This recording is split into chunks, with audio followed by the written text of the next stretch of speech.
And you became afraid. Yes, my lord, very afraid. I am 29 years old. The women in my family sometimes experience menopause quite early. I became afraid I would eventually lose the opportunity to have children. And my husband kept reminding me that he already had 2 children, so in my mind I was the problem. So what did you do? I met another man. This is the matter between Mr. Victor and Mrs. Mercy. Mr. Victor, I understand that you are asking this court to dissolve your 4-year marriage. Yes, my lord. You have been married for only 4 years.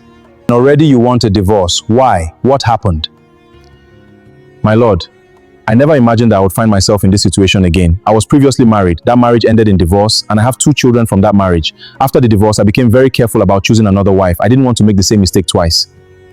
So when my aunt introduced Mercy to me, she told me that she was a good woman. I listened to her. I met Mercy. We got along. Eventually, we got married. And for the first few years, every day, my lord, Mercy was a good wife. I'm a long-distance driver, so my work takes me away from home. Sometimes I travel from the south to the north and spend several days on the road. Sometimes I am away for a week. But Mercy understood my job. She always called me. She would ask if I had eaten. She would ask where I was. She would pray for me. We were looking for a child together. You had no child together? No, my lord. We had been trying. And what did you do about it? I supported her financially whenever she wanted to go for scans or medical checkups. Whenever she needed money, I gave her. Her father also took us for prayers. I supported that too. I never stopped her from seeking help. Did you accompany her to the hospital? Not always, my lord. Why? Because of my work. Sometimes I would be on the road. Sometimes I would return tired. But I gave her money. I told her not to worry. I kept telling her that she would have her child. Did she ever ask you to undergo fertility testing? Yes, my lord, several times. And did you?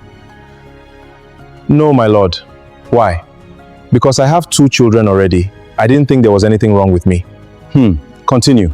My lord, before my last journey, everything was normal. One day while I was away, she called me. She told me she was pregnant. I thanked God. I told her to rest. I was already imagining coming home to celebrate with my wife. But after some days, she called again. She said she had lost the pregnancy. She told me she had miscarried. I was disappointed, but I comforted her. I told her that God would give us another child. Then I decided to return home. I wanted to spend some time with my wife.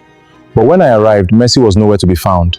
Her clothes were gone. Her belongings were gone. Everything she owned had been packed. Did you quarrel before you left for the journey? No, my lord, nothing happened. That was why I was confused. I called her. She didn't answer. I called again. Still nothing. So I went to her parents' house. What did her parents tell you? They told me not to worry. They said Mercy was fine. I asked them where she was. They refused to tell me immediately. My lord, I knew something was wrong, so I called my mother and my aunt. We went there together. That was when they finally told us the truth. What truth? They told me that Mercy was pregnant. But the pregnancy was not mine. What? The pregnancy was not mine, my lord. They told me she had been pregnant for about 5 months. 5 months? Yes, my lord, that was when everything became clear. The pregnancy she told me about, the pregnancy she said she had miscarried, was still there. She had not miscarried. She had been pregnant for months, and I was not the father. I cannot continue in a marriage where my wife has another man's pregnancy. I trusted her. She betrayed me. I am asking this court to end the marriage. Is what Mr. Victor has told this court true? Yes, my lord. You were pregnant? Yes, my lord. And the child is not Mr. Victor's? No, my lord.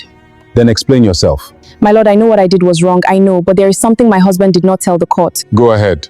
When we got married, I believed everything would be fine. My husband already had 2 children. So when we didn't have a child after 1 year, I became worried. I begged him that we should go to the hospital together. I wanted both of us to be tested. But whenever I brought it up, he would say, "My children are proof that I am fine." Did he say that? Yes, my lord. Many times. He kept telling me that he already had children, so I must be the one with the problem. My lord, Mr. Victor, please allow her to finish. I went for medical checkups myself. The doctors did not find anything wrong with me. I kept asking my husband to come with me. Sometimes he would say he was busy. Sometimes he would say he was tired. Sometimes he would say there was no need. But whenever my father invited us for prayers, he would go. I became confused. I was becoming desperate. 1 year became 2. 2 became 3. Then 4. And you became afraid? Yes, my lord, very afraid. I am 29 years old. The women in my family sometimes experience menopause quite early. I became afraid I would eventually lose the opportunity to have children. And my husband kept reminding me that he already had 2 children, so in my mind I was the problem. So what did you do? I met another man. While you were married? Yes, my lord. Did this man know you were married? No, my lord, I didn't tell him. And you had sexual relations with him? Yes, my lord, only once or twice. The following month, I discovered that I was pregnant. And you decided to keep the pregnancy?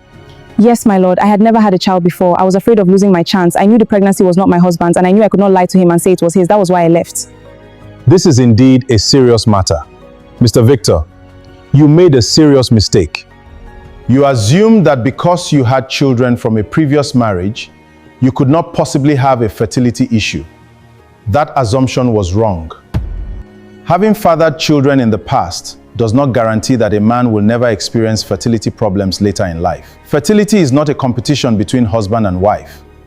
It is a matter that should be approached by both partners together. Yes, my lord. Your wife repeatedly asked you to undergo medical evaluation. You told her that because you already had children, she must be the problem.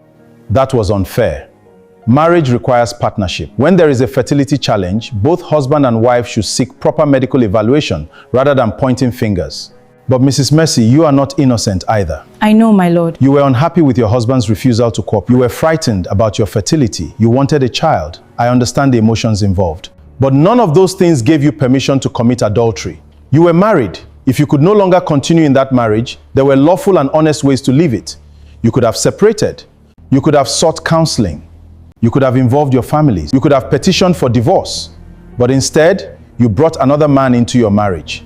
And then you became pregnant. I'm sorry, my lord. And there is another lesson here. Never make a permanent decision out of fear. You were afraid of menopause. You were afraid of being childless. That fear pushed you into an action that has now destroyed your marriage. Mr. Victor, do you still wish to dissolve this marriage? Yes, my lord. There is no trust anymore. Mrs. Mercy, do you wish to remain married to Mr. Victor? My lord, I know I have hurt him, but I still love my husband. Love alone cannot repair every broken marriage. Trust is also required. And in this case, both parties have contributed to the breakdown of this marriage in different ways. Mr. Victor failed to take his wife's concerns seriously. Mrs. Mercy responded to that failure with adultery and deception. The result is a marriage where trust has been severely damaged. This court therefore grants the petition for dissolution of the marriage. The marriage is hereby dissolved. Both parties are now free to go their separate ways, subject to the orders of this court concerning any other matters before it.